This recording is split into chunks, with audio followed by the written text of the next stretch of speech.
Bueno, seguimos en nuestra verdad relativa en este programa número 4. Son las 11:41 de la mañana y como verán con Elena estamos muy bien acompañados en este momento. Lo tenemos con nosotros en este Zoom, por ahora virtual. Ojalá que algún día podamos encontrarnos presencialmente con el querido Miguel Núñez, periodista, vocero presidencial de la República Argentina entre 2013 y 2009, director del medio Latinoamérica Piensa. Miguel, buen día, muchas gracias por estar con nosotros el día de hoy. Hola, buen día, Rodrigo. Muchas gracias a ustedes, al contrario, por la invitación. Elena, gracias. Un La, gusto. ver- la verdad que es un lujo tenerte hoy en este programa especial que lo hicimos dedicado a Néstor, para hablar, ¿no? Que nos cuentes algunas cosas de Néstor y también para hablar de comunicación, que es un tema recurrente que bueno, yo soy especialista en comunicación institucional, con lo cual es un tema recurrente en el programa hablar de la comunicación, ¿no? Y en estos tiempos que desde muchos lados se critica, ¿no? El tema de la comunicación oficial. Nos parece, nada, que sos uno de los especialistas en el tema que nos pueden alumbrar, ¿no? Sobre esta temática. Así que... No, bueno, los voy a desilusionar porque yo no quisiera, te imaginás, hablar de, de- del trabajo de compañeros, de amigos, porque además también me ha tocado estar en ese lugar, Claro, bueno, pero ¿no? desde ese Y a lugar, veces, y a veces es medio ingrato escuchar por las eso, críticas que se hacen sin conocer realmente la situación. Además, esta es una situación muy particular, ¿no? De una emergencia por la situación que está atravesando el mundo, el tema de la pandemia. Entonces, por supuesto que yo creo que siempre son bienvenidas las críticas, todos los comentarios, las observaciones que se puedan hacer, no solo de los especialistas, sino de cualquier compañero, cuando son, por supuesto, con buenas intenciones, con el propósito de contribuir, de mejorar, de colaborar. Pero realmente no es tan fácil, ¿no? no, bueno, Estar en ese lugar y en estos momentos donde además la comunicación es una cuestión tan compleja, porque cuando en el 2003 llegamos con Néstor al gobierno, yo me acuerdo que estaban de moda y un tema central en la comunicación eran los noticieros de la medianoche. Eh, en, en ese momento yo me acuerdo, me iba a mi casa a dormir algunas horas después de que cerraban los noticieros de la medianoche, a la 1 de la mañana, más o menos. Hoy ya la televisión ha cedido parte del protagonismo, no todo, creo que sigue siendo central, muy importante, un medio convocante, pero está el tema de las redes sociales, ha crecido enormemente la comunicación a través de Internet. Esto que estamos haciendo ahora, nosotros, era impensado.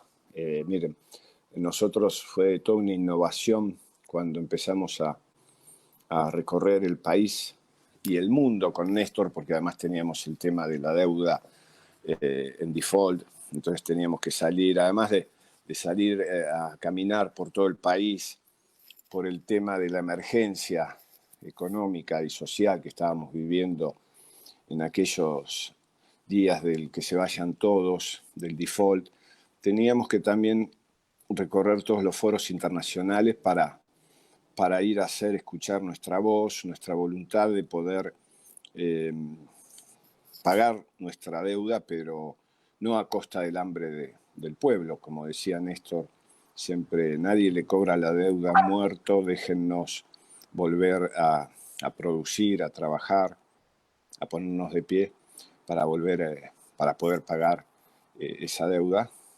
Y bueno, finalmente así se hizo, ¿no? Después de muchos años de gobierno, el país quedó prácticamente eh, desendeudado, se hizo un acuerdo con los acreedores, que fue histórico, porque también teníamos una deuda que era histórica, era casi el 160% del Producto Bruto Interno.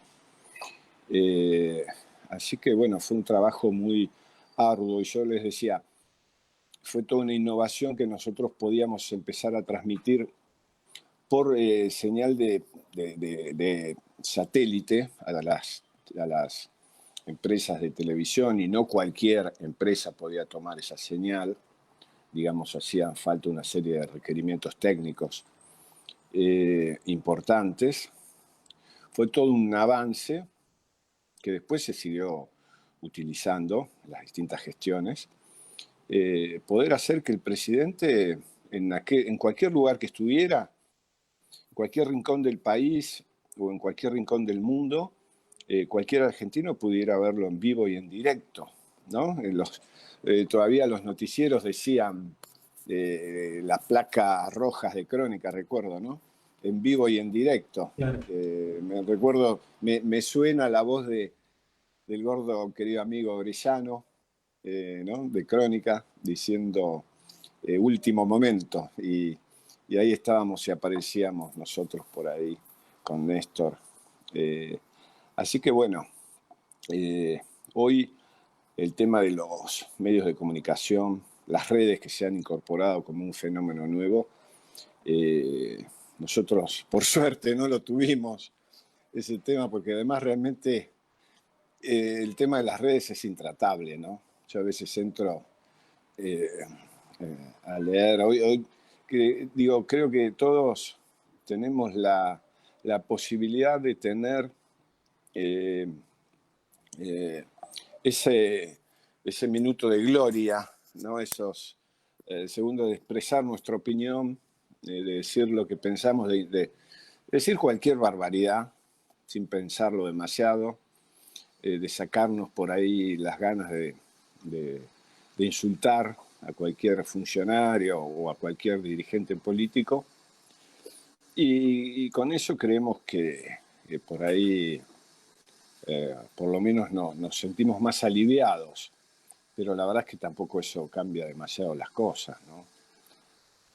Me parece que, de hecho, no sé si contribuye, me parece que en todo caso para mí es más sabio poder escuchar, informarse bien, estudiar, analizar las cosas que por ahí intentar querer saber u opinar de todo, que eso realmente se vuelve imposible. Y mirá, hablando de este tema de la pandemia, yo me sorprendió porque hace unos días, esta semana, leía algunas opiniones de especialistas con este tema de la pandemia, la opinión de la ONU, la preocupación que expresó la ONU, que no lo veía reflejado en los medios argentinos, muy preocupados por este tema de los privilegios con la vacunación, y las redes sociales también, por supuesto, y están manifestando una alarma. Estoy hablando de la Organización de Naciones Unidas, ¿no? Claro. Una preocupación por el tema de las vacunas. Estamos en una situación realmente muy preocupante. Hoy hay 10 países que están concentrando el 75% de las vacunas, ya no de la producción de las vacunas, sino de la cantidad de dosis de vacunas. Hay 130 países en el mundo donde todavía no ha llegado ninguna clase de vacuna. Y esto es realmente muy preocupante. Pero si a esto le agregamos, además, el hecho de que las vacunas se siguen produciendo para los países más ricos y los países pobres no acceden a las vacunas, o cuando en el mejor de los casos acceden, el costo se triplica. Por ejemplo, las vacunas a las que estamos teniendo acceso ahora nosotros en la Argentina a un precio razonable, digamos, de $10, esas vacunas en Sudáfrica cuestan $25. o hasta llegan a costar $30 en algunos países de África.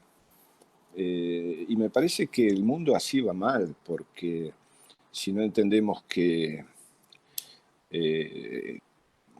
parece un eslogan, pero es así, ¿no? Que si no nos vacunamos todos, no sirve que se vacunen unos pocos, porque el virus está demostrando que puede mutar y que prontamente podemos tener nuevos virus que hagan que aun quienes nos vacunamos no estemos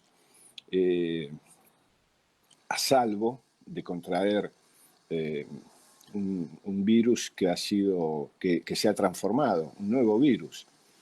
Entonces me parece que es muy importante que tengamos una distribución mundial más justa del tema de las vacunas. Y esta preocupación la expresó la ONU. Y realmente aquí no vi ningún debate sobre esta cuestión, ¿no? Sobre la necesidad de democratizar la producción y el acceso a la vacuna. Ayer nos alegramos por el tema de que se va a fabricar en Argentina la vacuna, pero eso a nosotros nos va a llevar, con suerte, un año y medio, porque no tenemos una planta para producirlas.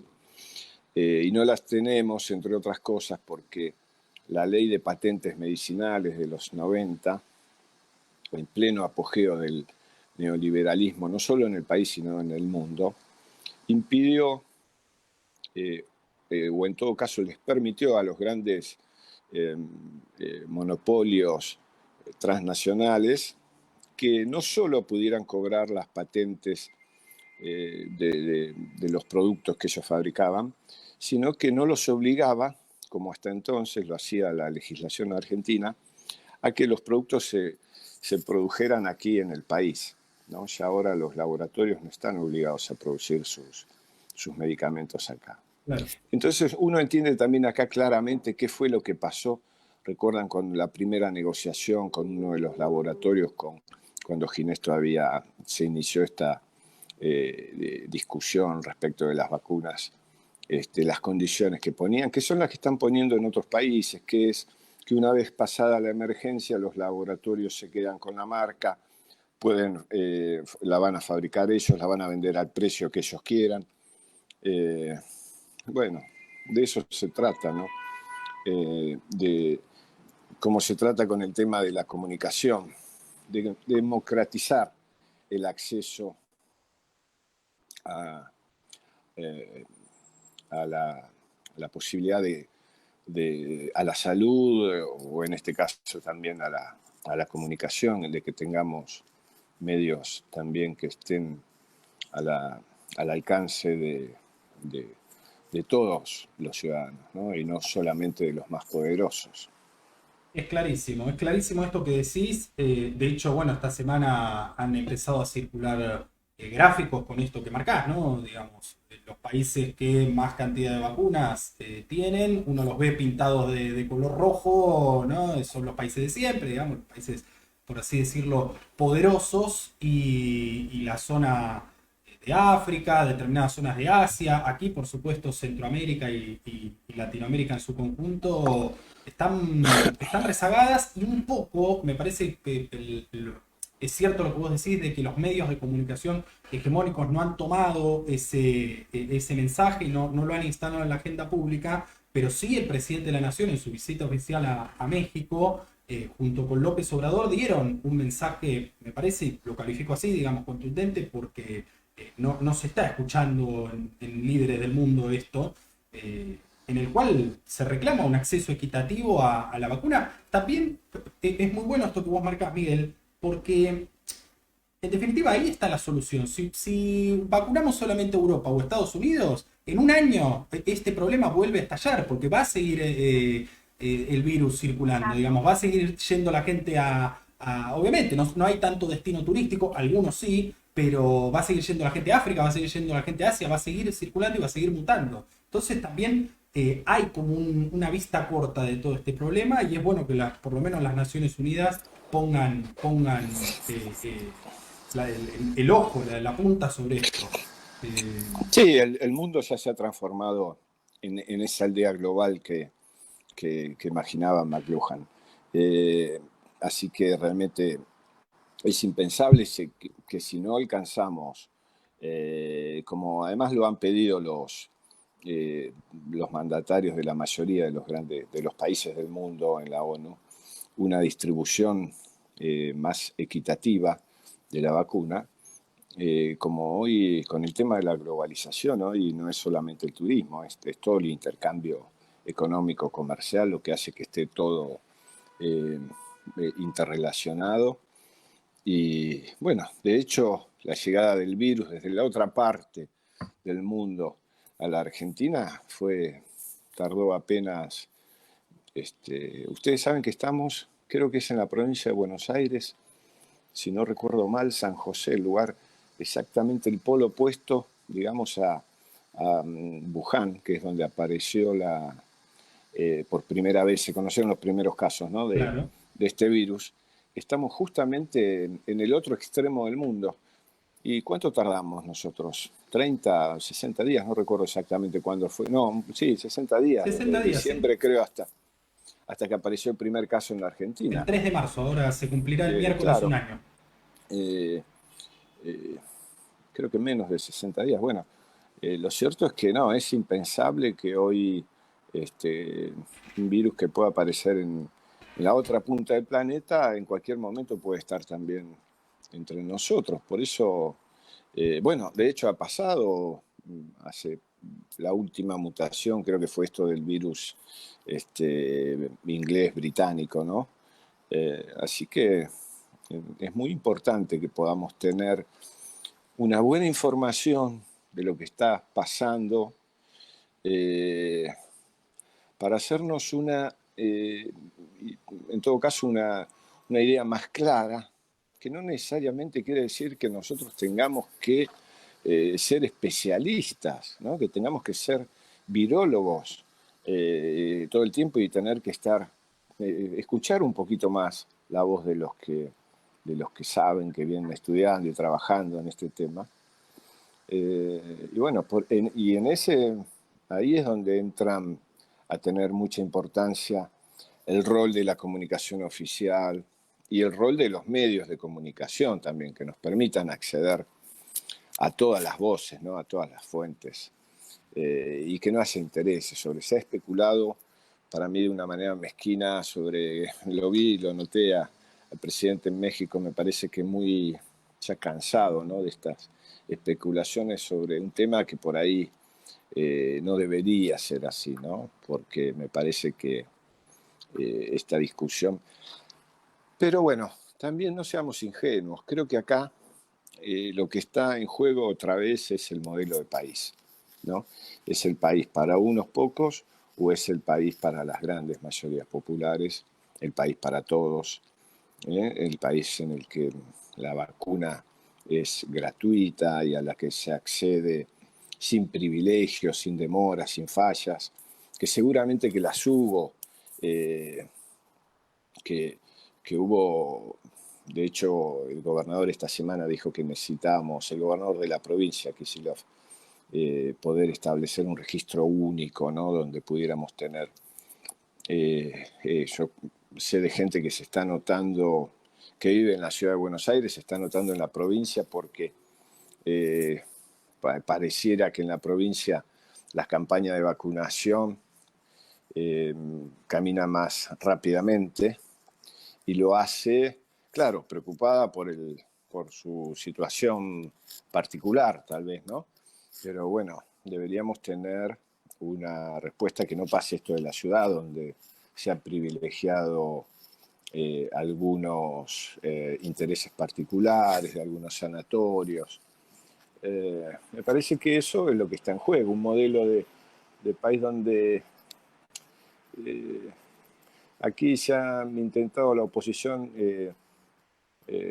ha tratado de instalar que había que comprometer al sector público con el sector privado para poder trabajar en forma conjunta. Sí, bienvenido, cómo no.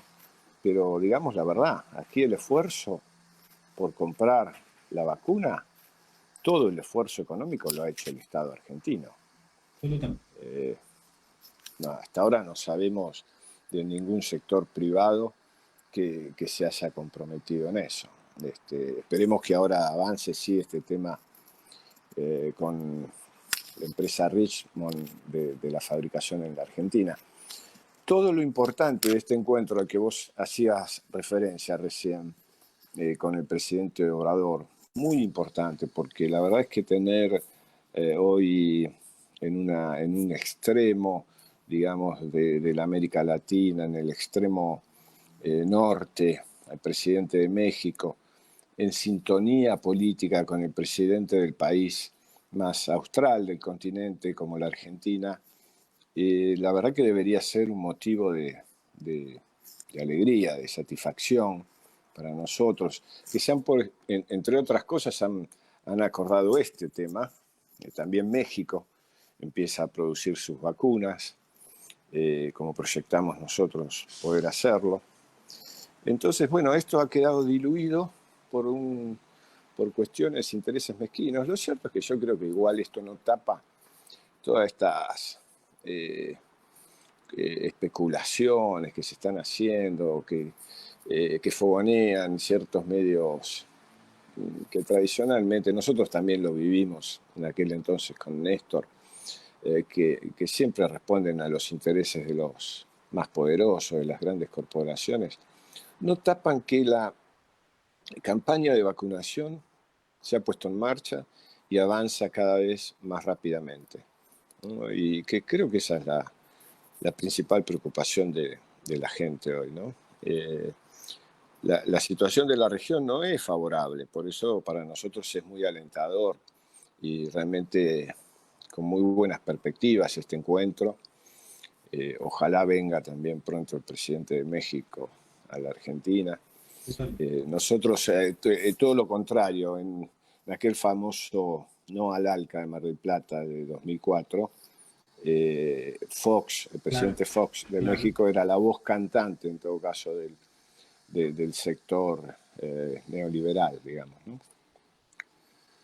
Sí, sí, tal cual. De hecho, ese proyecto que tenía Fox, por supuesto, junto con Bush para América Latina, finalmente se terminó cristalizando más reducidamente en lo que hoy es el Tratado de Libre Comercio de América del Norte, ¿no? Que están solamente Canadá, Estados Unidos y México, que fue firmado durante la presidencia de Enrique Peña Nieto, a quien claramente se lo podría asimilar y se lo vio muchas veces muy, muy, muy contento con gestiones como la de Mauricio Macri aquí en la Argentina. Y es Ahora, que aquí había justamente comenzado a forjarse cuando todavía estaba Menem en el poder en la claro, Argentina. claro, Y que bueno, el no al ALCA nos permitió forjar una nueva alianza que después terminó siendo la UNASUR, ¿no? Junto exactamente. fundamentalmente con el presidente Lula, el presidente Chávez, eh, en Brasil y en Venezuela, y que le dio un destino, una década diferente a nuestra región.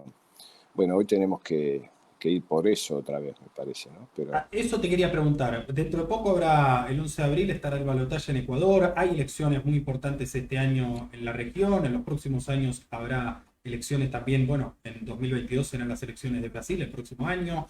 ¿Crees que es posible? Claramente, a ver, personajes dirigentes como Chávez, Lula y Néstor Kirchner son irrepetibles, pero si apuntamos a la unidad regional y verdaderamente a lo que nos va a posicionar en este mundo tan convulsionado de una mejor manera como bloque, ¿vos crees que es posible volver a forjar eso, volver a crear un UNASUR con contenido político y con contenido de unidad?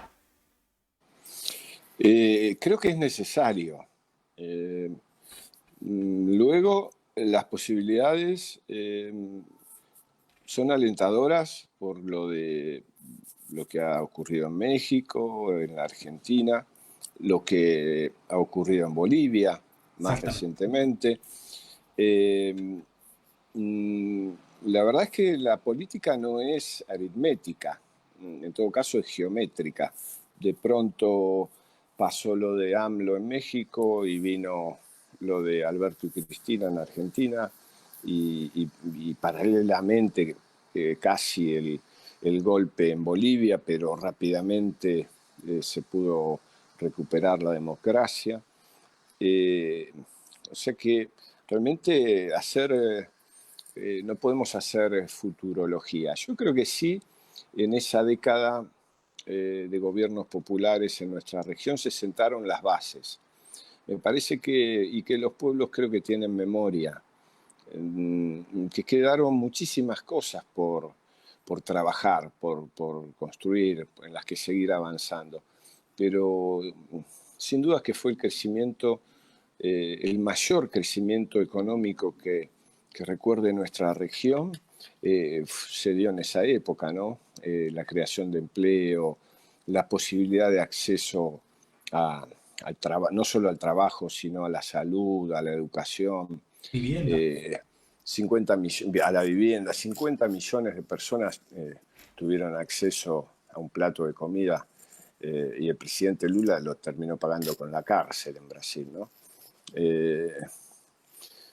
Yo creo que los pueblos tienen memoria y que es necesario volver a reconstruir un proceso de integración. No tenemos destino nosotros como país, no solo la Argentina, sino que ninguno de nuestros países de la región, por cómo está ordenado hoy el mapa geopolítico internacional, sino es como un solo bloque. Porque también en esos años logramos tener, hoy, después de la crisis del 2008, que creo que es comparable a la crisis que originó este tema de la pandemia, me parece que aún hoy las economías que se llamaban o se llamaron las BRICS siguen siendo las que están motorizando el crecimiento mundial. Y recordemos que nosotros se habló hasta de las BRICSA en un momento, porque Argentina podía llegar a tener un asiento en ese grupo. Estamos hablando de los países emergentes y que estaban incorporándose incorporando millones de trabajadores al circuito productivo y de consumo. Me parece que también en el G20 pudimos tener por primera vez la posibilidad de escuchar nuestra voz. Si no es como bloque, la región no tiene destino. Y seguimos teniendo graves problemas como región, así que esto se hace completamente. Por ejemplo, no somos el continente más pobre, pero sí somos el continente más desigual del planeta, donde la distribución del ingreso es más desigual. Tenemos las riquezas más altas. No hay ningún lugar en el mundo donde se pueda vivir con el lujo y la ostentación con la que se vive en muchos de los países de nuestra región, y a la vez no hay ningún lugar en el mundo donde se pueda ver la pobreza que se ve en nuestra región. De manera que esa desigualdad, en África sí es un continente mucho más pobre, ¿no? Pero esa desigualdad no se ve en otras regiones del mundo, y es muy importante que podamos trabajar para hacer oír nuestra voz en el concierto mundial de las naciones desarrolladas, para poder construir un continente que dé más posibilidades, ¿no es cierto? Que no sigamos exportando pobres al mundo. Me parece que Europa, las grandes naciones, tienen que entender que lo que les está pasando con África, los muertos del Mediterráneo, ¿no? Esos fantasmas que andan deambulando por el mundo sin pasaporte. Yo creo que sí, que es necesario. Por supuesto que uno, como militante político, siempre tiene esa esperanza de que volvamos a poder encontrarnos con esa posibilidad de encontrar otros gobiernos, de tener en la región otros gobiernos populares que nos permitan trabajar y avanzar en forma conjunta, porque toda esa tarea quedó inconclusa. Yo creo, como te decía antes, a partir de la UNASUR se sentaron las bases. Vos pensá, Rodrigo, que Néstor fue el primer secretario general de la UNASUR. Yo me me fui de gobierno, me fui a trabajar con él en ese tema y fuimos cuando asumió como diputado además. Eh, y después prácticamente quedó desmantelada UNASUR. Se vendió hasta incluso Eh, el edificio ahí en Quito.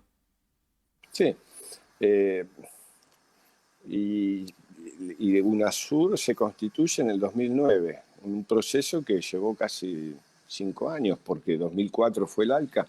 Cuando nosotros llegamos a la reunión de Mar del Plata, la verdad es que creíamos que teníamos todas las posibilidades de perder esa votación. Claro. De hecho, creo que si se contaban los votos, creo que perdíamos. Lo que logramos es que no saliera por consenso, que saliera, perdón, instalar la idea de que una decisión de esa importancia tenía que salir por consenso y no por simple mayoría, porque si hubiera sido así, creo que no teníamos los votos necesarios, que perdíamos. Así que nos costó después 5 años de trabajo hasta que pudimos formalizar esa unión que se había dado en los hechos, formalizarla en nuevas instituciones, poner en marcha la CELAC, poner en marcha UNASUR finalmente, pero tardamos 5 años, ¿no? Digo, solamente para crear esa institución administrativa, ¿no? Digo, tener la UNASUR eh, como una instancia de diálogo entre los gobiernos, eh, de poder proyectar nuevos caminos en común, eh, pero después todavía había muchísimo por hacer en cuanto a la integración energética. Recuerdo que había, donde ahí el tema de Venezuela jugaba un papel central. Había muchísimas cosas por hacer, el tema de tener un banco de desarrollo para la región. O sea, planes había muchos. Empezó a un proceso de oleadas neoliberales que hicieron que volvamos para atrás. En aquel momento solamente la voz discordante terminó siendo la de Colombia con Uribe, porque Exacto. habíamos alcanzado un consenso muy, muy grande en la región, eh, con, muy- con muchos matices, ¿no? Políticos, con muchas diferencias. Nosotros no éramos lo mismo eh, que el chavismo, ni que el PT en Brasil, pero bueno, trabajábamos sobre los intereses comunes, obviamente. No teníamos la misma tradición, la misma eh, historia, pero podíamos encontrar puntos de coincidencia y en función de eso trabajar por el interés de la región, que era también el interés de cada uno de nuestros pueblos. Sí, yo creo que es necesario. Ahora, si es posible, siempre es posible para un militante, si no es posible, un dirigente político se tiene que ir a la casa, ¿no? Como dijo Cristina. Hay otras ocupaciones. Claro, uno tiene que trabajar para eso, porque eh, eh, eso es lo que necesitamos. Yo creo que en eso tenemos que ser claros y conscientes de que si no es con la integración, y esto ya lo decía Perón hace ya 50 años, cuando hablaba del continentalismo, la necesidad de integrar a los países de nuestra región. Eh, no estoy descubriendo nada, digo, no, tampoco es que lo inventamos nosotros. Es fundamental eh, trabajar en función de eso. Totalmente. Eh, Una pregunta te hago respecto a los medios, ¿no? En esa desintegración que nada, desde nuestro proyecto político trata de hacer con todo Latinoamérica, con todo lo que es la patria grande. ¿Cuánto influyen los grandes medios, no solo argentinos, ¿no? Sino de toda Latinoamérica? Sabemos que son un conglomerado que busca nada, romper todo lo que tenga que ver con los gobiernos populares. ¿Cuánto influyen, digamos? O ¿cómo se te ocurre que podemos, ¿no? Desde, como digo yo siempre, nosotros con escarbadientes siempre, ¿no? Tratando de dar pelea, cómo podemos ir contra ese discurso dominante que se transforma en sentido común para los ciudadanos y ciudadanas de toda la patria grande. Yo creo, para mí sería más fácil porque además es mi profesión, ¿no? Decirte sí, ¿no? Los medios le lavan la cabeza a la gente. Yo hago un chiste con eso. Los medios le lavan la cabeza a la gente, pero a la gente que ya venía con, por lo menos, con el matafuegos vencido, ¿no? Digo, me parece que también hay gente que quiere, recurre a ciertos medios porque quiere escuchar, quiere que le digan lo que de alguna manera siente o presiente o siente o piensa. Eh, que ponga en palabras lo que piensa, lo que quiere escuchar. Eh, Hoy pasa eso, ¿no? Yo creo que, a ver, me parece que en definitiva el tema es una cuestión de que tiene que ver con esto que decíamos antes de los modelos de país, el modelo económico, ¿no? La pelea entre los sectores que representan el interés de las grandes corporaciones de capital concentrado y aquellos dirigentes políticos que representan en los partidos que tienen una larga tradición popular, eh, de representación de las grandes mayorías populares. Eh, Obviamente que dentro de esta pelea se inscribe también el tema de la comunicación, que sin duda tiene una mayor importancia tal vez de la que pudo haber tenido tiempo atrás, ¿no? Cuando las paredes eran la imprenta del pueblo, ¿no? Sí, es difícil hoy imaginarnos que las redes sociales puedan ser la imprenta del pueblo cuando, como decía recién Rodrigo, creo, ¿no? El tema del acuerdo que hubo en estos días, en realidad es una cosa que ya se venía gestando desde el año pasado con los grandes medios de comunicación en la Argentina y en otros países, en toda la región en realidad, de Google, del acuerdo con Google para poder privilegiar los contenidos supuestamente de calidad, ¿no? De estos medios. ¿Quién determina cuál es la calidad de la información? En todo caso, deberíamos ser los televidentes, los espectadores, los lectores, lo que sea, ¿no? Digo, la gente, el ciudadano, no los dueños de los medios, dueños que además son eh, eh, dueños de esas grandes empresas económicas. Miren, les doy un ejemplo. Cuando en el 98 fue, ¿no? El tema de la 125 con Cristina. ¿Se acuerdan? 2008. El tema de 2008, perdón. El tema del campo. Claro. El conflicto con las patronales agrarias.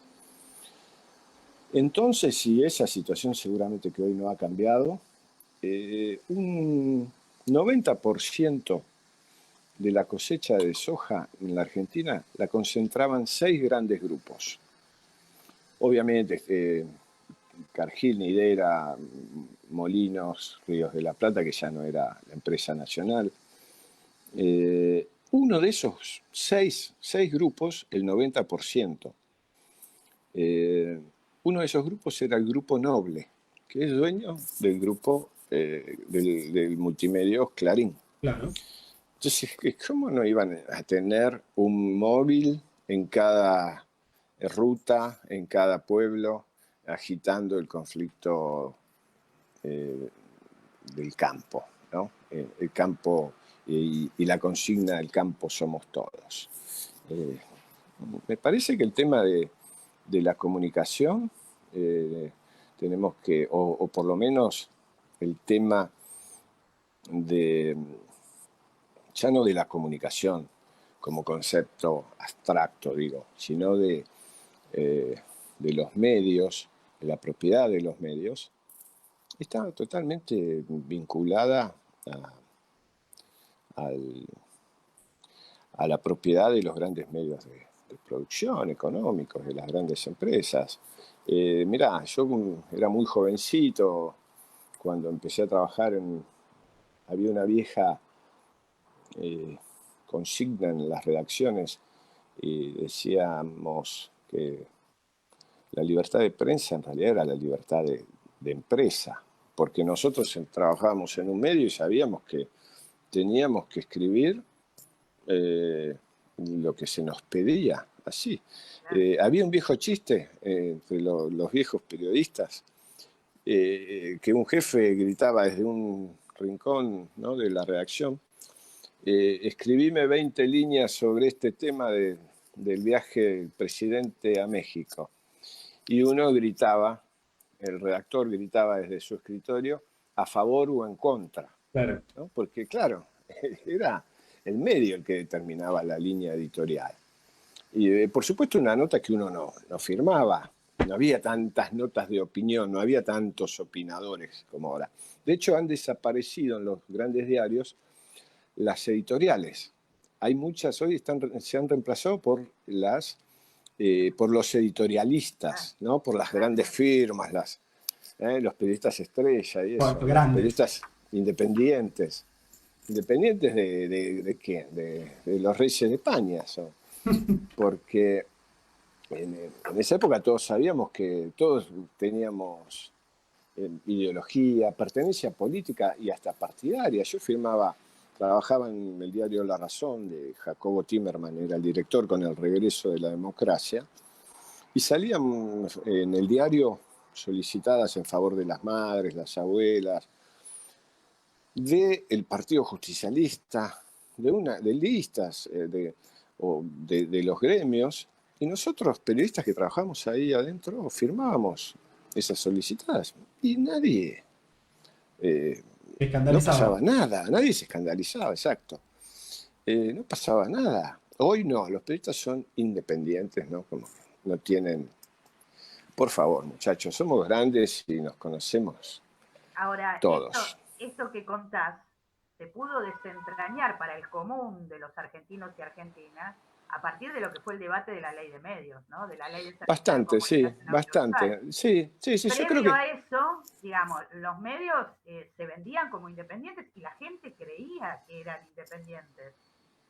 Incluso mira, muchos más compañeros o menos. y compañeras, digamos, no en el que estaba en el tema, pero para el ciudadano común o la ciudadana común, incluso compañeros y compañeras, si salía en el diario, viste, era porque pasaba algo. Y te lo digo desde venir de un hogar peronista, mi viejo peronista de toda la vida, su diario de cabecera era Clarín.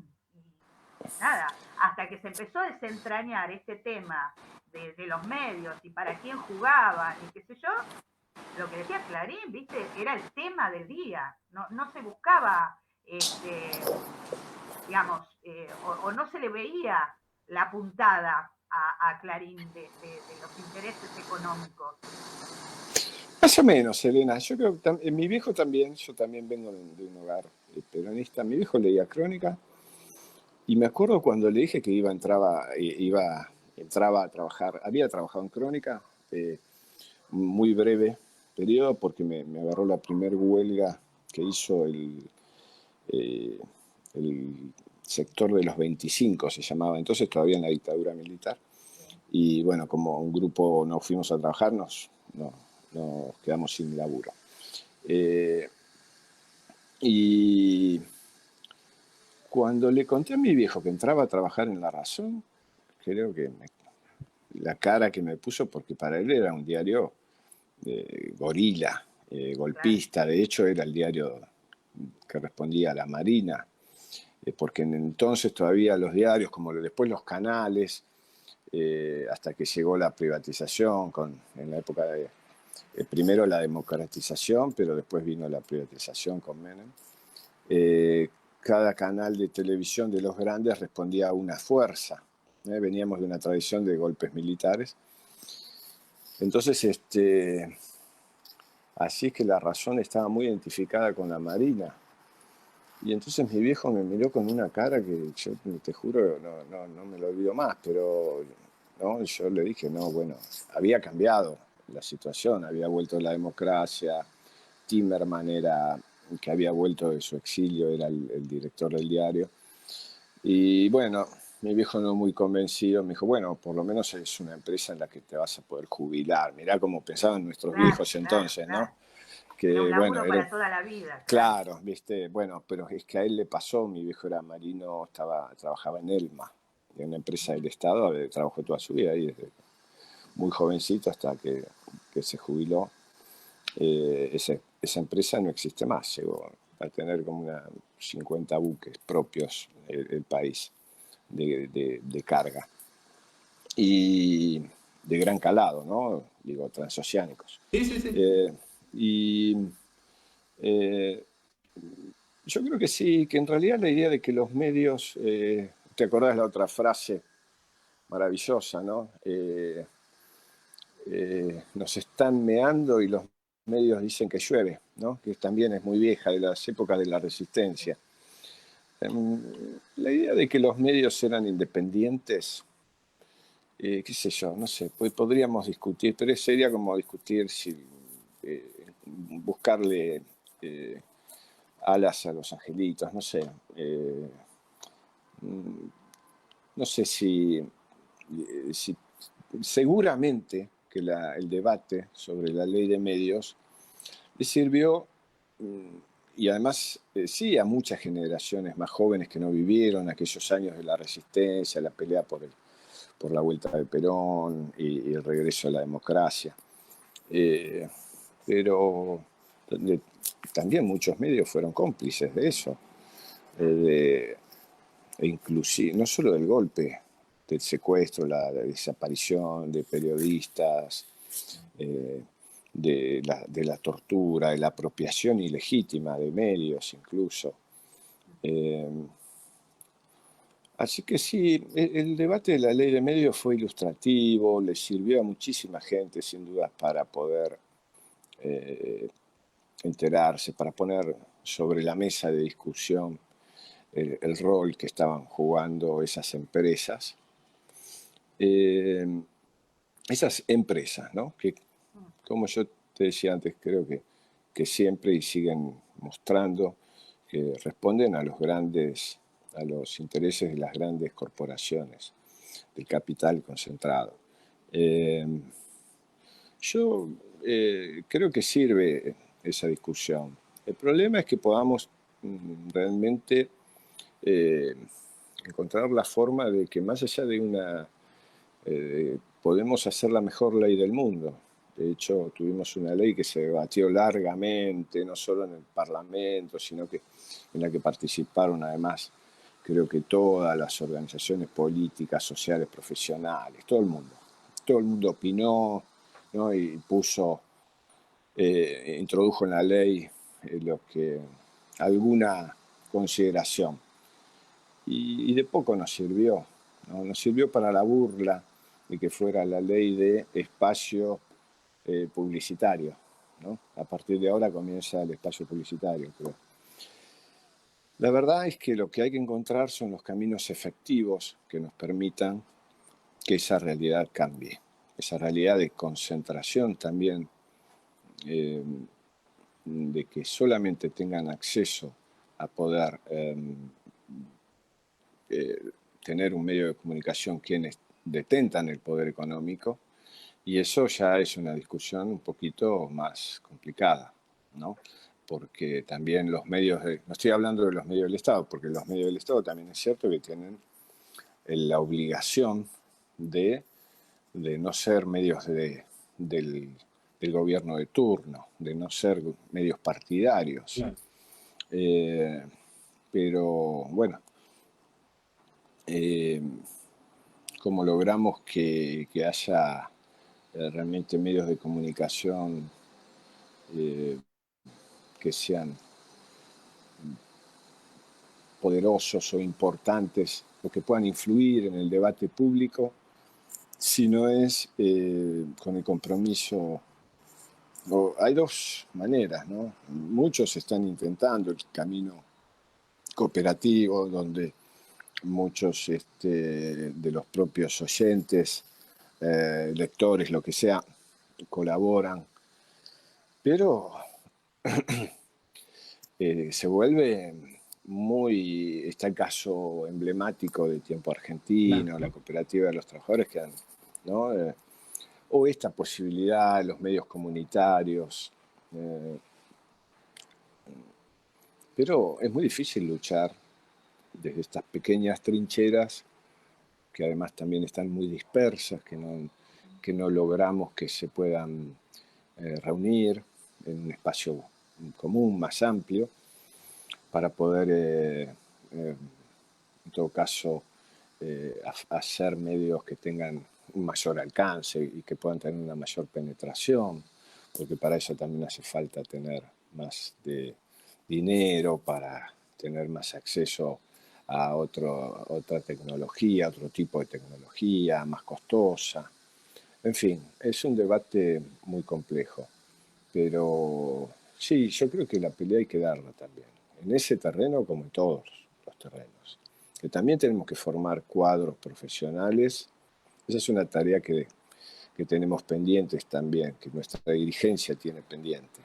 Formar cuadros profesionales en la comunicación, no solo en la comunicación, en todos los ámbitos. Yo también creo que no hay médicos independientes, creo que no hay abogados independientes, que no hay, digo, existe eso. Todos tenemos alguna historia, todos tenemos alguna formación, todos nos debemos además a un compromiso que es, o nos deberíamos, a un compromiso que es el que tenemos con la educación pública, con la posibilidad que nos ha dado nuestro país de formarnos, de estudiar en forma hijos de trabajadores, en forma gratuita y que hoy nos hemos podido convertir en profesionales porque hemos tenido la posibilidad de acceder a la universidad en forma gratuita.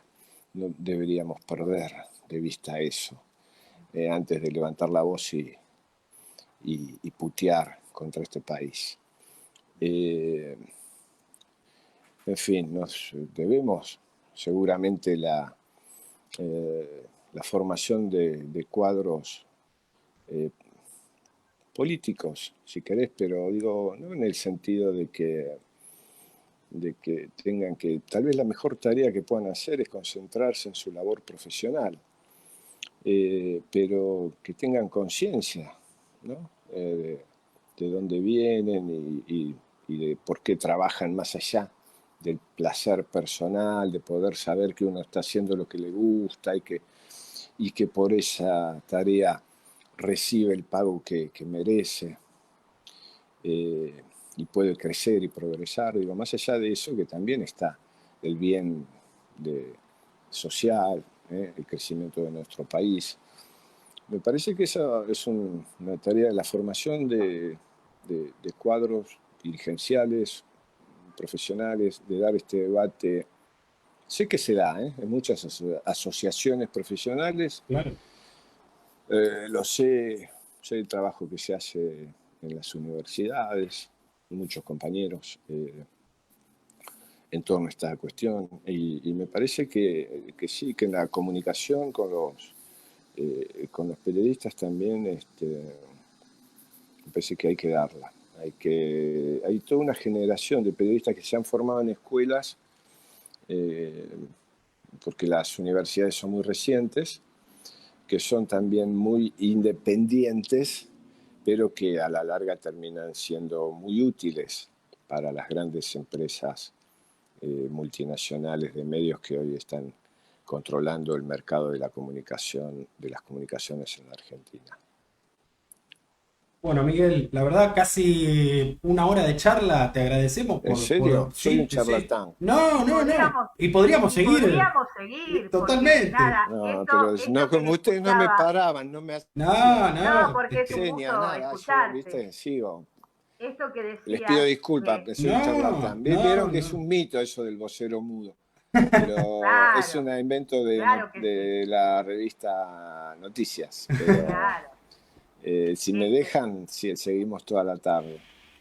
esto que decías de nada, de la formación de cuadros políticos, de la formación de profesionales, ¿no? Yo esto, nada, estudié y trabajo en la Universidad Nacional de Avellaneda. Bueno, mira, perdón, para demostrar que soy un charlatán, Elena, en la Universidad Argentina no se estudia Perón. Si tenemos una universidad gratuita en la Argentina es gracias al peronismo.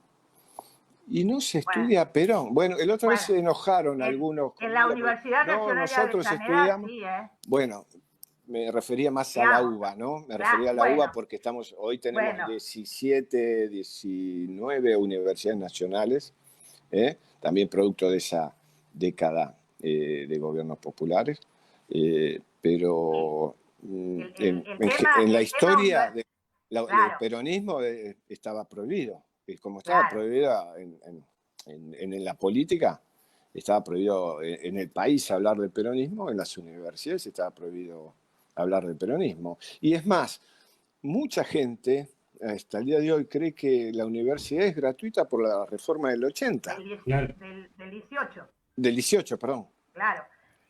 Claro, y ese debate las universidades del conurbano lo dimos cuando fue el centenario, digamos, 2018. no, en el 70 aniversario de la De gratuidad. la gratuidad universitaria. Hubo actividades dentro de las universidades públicas que tenían que ver con nada, por posicionar esto, ¿no? Porque es cierto lo que decís. Y esto de pensar también, crítica, el sistema universitario dependiente de lo que marca la UBA, ¿no? En un pensamiento centralista y unitario, cuando somos 56 las universidades nacionales públicas de todo el país, ¿no? No, bueno, pero uno habla de la UBA por la larga tradición, que además es un orgullo para nuestro país, porque claro, han venido generaciones no solo de argentinos de todas las latitudes, que venían a estudiar a La Plata, como Néstor, claro. o que iban a Córdoba, sino que venían además de los países limítrofes, que hemos formado generaciones de profesionales en Bolivia, en Perú. Yo recuerdo que estuve, cuando asumimos con Néstor 2003, lo conocí al presidente Mesa, que lo enfrentó a Evo, y en esta última elección también lo enfrentó a Arce, ¿no? Fue el que salió segundo. Bueno, Arce estudió en Buenos Aires, estudió en la UBA, Arce, Mesa, que fue presidente porque en realidad era vicepresidente, se hizo cargo de la presidencia porque el presidente había huido del país, ¿no? Exactamente. Y en ese momento, cuando asumimos, estaba él todavía. Acuérdense que Evo viene después. Sí, después del ARCA. Claro. Y estábamos charlando un día, recuerdo que no sé si era, en las fronteras, en Bolivia, me parece, que hicimos alguna cumbre, y él me contó que había estudiado en Buenos Aires, en los lugares donde había vivido como estudiante, ¿no? Donde, pobre, lo habían hecho hincha de Boca, lo llevaron a la cancha de Boca. Ojo que acá tenemos mayoría, Y bueno, así muchísimo. Entonces, bueno, que esa es una tradición que nos llena de orgullo, porque ¿cuántas de esas universidades? Yo creo que son 17 las que se construyeron mayormente en el conurbano, ¿no es cierto? Pero hay muchísimas otras que, mira, estos días estuve con compañeros de Viedma, esa sede de Viedma, porque la Universidad de Río Negro también es de una larga historia, pero no tenía sede en Viedma, que es una ciudad muy importante la capital provincial, para la provincia y para la región. Claro. Nosotros pusimos con Néstor la piedra fundamental y la inauguramos con Cristina, presidenta. Yo todavía estaba en el gobierno, así que debe haber sido 2008 o 2009, no recuerdo bien qué año fue la inauguración. O sea, en ese periodo, y construimos, y la verdad que me fui, estuve por allá antes de la pandemia y me llenó de emoción ver lo que es hoy ese edificio, la cantidad de esos edificios, porque son varios, el predio enorme que tienen y la cantidad de chicos y de carreras. E incluso hay docentes que van hasta desde Buenos Aires a dar clases. Eh, en fin, por eso uno, ¿no? Respondiendo a lo que vos decías, Elena, habla de la UBA porque es un enorme orgullo para nosotros. La universidad, la UBA nos ha dado, eh, no sé si no todos los premios Nobel, pero creo que 5 por lo menos, ¿no? Han salido de los premios Nobel que tenemos, han salido de la UBA. Sí. Eh, entonces, bueno, uno habla de la UBA, pero es verdad que hay otras. Ponele que uno, nada, soy de la Universidad Nacional de Avellaneda, entonces, viste, cuando hablan de la UBA como Bueno, ahí única tenés otro. universidad, Esa también pusimos me con pega en el Néstor. corazón, digamos. Ese era un proyecto que creo que venía de antes, pero que no avanzaba, y que con Néstor pusimos en marcha y también pusimos la piedra fundamental. No recuerdo cuándo se inauguró. ¿Vos te acordás, Elena? Digamos, la ley es del 2009, pero venía el debate digamos, por la construcción de la universidad, de la creación de la universidad, venía de muchos años, ¿no? Se diría Sí, desde los 90. Después, durante el gobierno de Néstor y el gobierno de Cristina, se transformó en el proyecto que es hoy la universidad, porque originalmente tenía otra idea, sí, ¿no? pero ¿se inauguró en 2009 o se pone en En el marcha ahí? 2009 fue la ley, Ah, en el 2010 se nombra al rector organizador y en el claro. 2011 Bueno, igual. empieza digamos, Es una el ciclo historia lectivo. muy joven todavía. Una Claro, universidad más también que quiero cumplimos mucho. 10 años. Vecina ahí a uno de los más lindos estadios de la Argentina, donde he pasado grandes momentos de mi vida.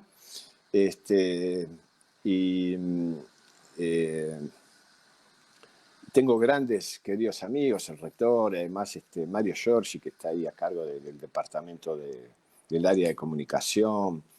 eh, Muchísimos compañeros que están dando clases y he conocido muchísimos chicos estudiantes, me han invitado a dar charlas, a participar en sus programas. Así que no, a mí me llena de orgullo también eso, o la de Lautaro Jaureche. Claro, Eh, la verdad que todas esas universidades las vimos nacer, ¿no? claro. Puf, estamos Sí, viejos. yo igual me fui de tema, ¿viste? Porque yo lo que te quería decir, ya nos fuimos de hora, no importa. Lo que te quería contar era, digamos, que la formación de profesionales dentro de lo que son las universidades del conurbano tiene como otra matriz. Digamos, la formación de profesionales en la UBA históricamente tiene que ver más con una profesión liberal, ¿no? En cambio, en el conurbano, por ejemplo, y sigo autorreferenciándome en la Universidad de Avellaneda, nosotros durante todas las carreras, durante todo el ciclo que lleva las carreras, tenemos una materia que es transversal, que es trabajo social comunitario, que la cursamos cruzados, ¿no? de distintas carreras, y hacia la formación del profesional que sale de la UNDAV, ¿no? Soy una de las primeras graduadas de la universidad, así que hoy, Bueno, digamos, será cuestión de que también la tengan esa carrera las otras facultades de la UBA, porque me parece que es fundamental, que tiene que ver con esto que con la decíamos antes, ¿no? formación, claro, con la mirada que se tiene respecto a lo social, al territorio. O sea, el trabajo social comunitario tiene que ver con trabajar junto con el territorio distintos aspectos de la realidad que no necesariamente tienen que ver con la carrera, pero lo atraviesan, ¿no? Bueno, es que esa formación liberal se da hasta, digo, creo que en la historia, ¿no? En humanidades, se da en todas las carreras. Me parece que no es solamente privativo de las carreras de comunicación. No, claro. Me parece que también es una mirada que está porque también es verdad que es el Estado argentino quien financia esas universidades, pero es el pensamiento liberal el que las ha administrado durante muchos años. Bueno, entonces cuando hablábamos del tema de los medios, la tarea de la batalla cultural, como de la que hablan tanto, ¿no?, muchos compañeros que saben mucho más que yo de esto, es tanto más honda, ¿no?, como más necesaria, sin duda también. Es como esto de lo que hablaba antes Rodrigo, del tema de la necesidad de la integración latinoamericana. Y sí, si nosotros también no nos integramos, no integramos nosotros mismos nuestras regiones en la Argentina, donde nosotros tenemos regiones tan diferentes en cuanto al desarrollo económico, social, cultural. Si nosotros no consideramos que mucho del atraso económico y social que hay en nuestro norte argentino y del olvido y la postergación por ahí que hay en nuestra Patagonia, no es lo que está llenando de pobres el conurbano bonaerense, no tenemos destino. Muchísima de esa gente que no encuentra oportunidades en su tierra viene a hacinarse aquí en busca de una posibilidad de mejorar su vida.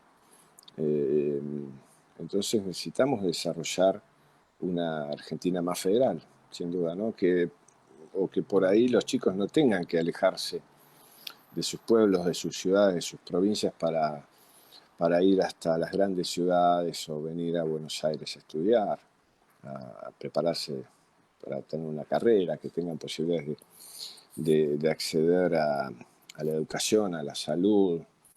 Me parece que necesitamos también que nuestra dirigencia, ya no solo política, sino también empresaria, tenga una mirada también más inteligente, ¿no? Pero no porque sean más solidarios, que sean más inteligentes, aún si quieren ser, que les vaya bien con sus empresas, ¿no? Es como lo que hablábamos al principio de las vacunas. Este nacionalismo de las vacunas no nos sirve, nos conduce indefectiblemente. ¿Qué van a hacer? ¿Van a trincherar los países? ¿Van a poner muros y con alambres de púas para que no ingresen? Eso es impensable. Me parece que acá también necesitamos una mirada más estratégica. Me parece que a eso apuntaba esta propuesta del presidente de la semana. También quedó un poquito diluido con todo esto, estos escándalos mediáticos que instalan los medios, el tema de la presentación de este Consejo Económico y Social, ¿no? Tener un poquito una mirada más estratégica, más de largo plazo, en la que podamos estar de acuerdo más allá de nuestras diferencias políticas, de nuestros distintos intereses, y planear una Argentina de acá a 50 años. Eso es fundamental. A ver, no es un problema de la Argentina, es un problema del mundo. Claro. Miguel, un gustazo realmente escucharte y compartir con vos este largo rato que hemos charlado. Sabé que estás siempre invitado cuando tengas ganas de sumarte unos minutos. La audiencia contenta, ya he leído muchos comentarios y será hasta una próxima oportunidad. Bueno, muchísimas gracias, Elena, un placer. Gracias, Rodrigo. La verdad que muy linda la charla. Les agradezco mucho por la invitación. Disculpas que íbamos a hablar un poco. No, ningún problema. No nos contaste nada de Néstor al final. No me dejaron hablar de Racing.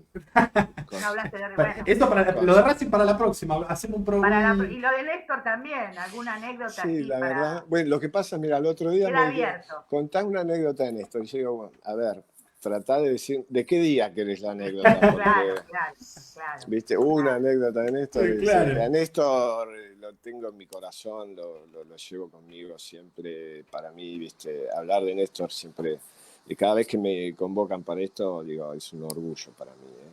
Así que se los agradezco. Yo creo que lo tenemos que recordar siempre con mucha alegría, con la pasión que él nos transmitió siempre, ¿no? Y rendirle homenaje con ese mismo compromiso que él tenía por nosotros. Totalmente, Muchas Miguel. gracias. Un abrazo muy grande. Gracias, Miguel. Gracias. Igualmente, gracias a ustedes. Era Miguel Núñez, periodista, vocero de la Presidencia de la República Argentina entre 2003 y 2009, director del medio Latinoamérica Piensa.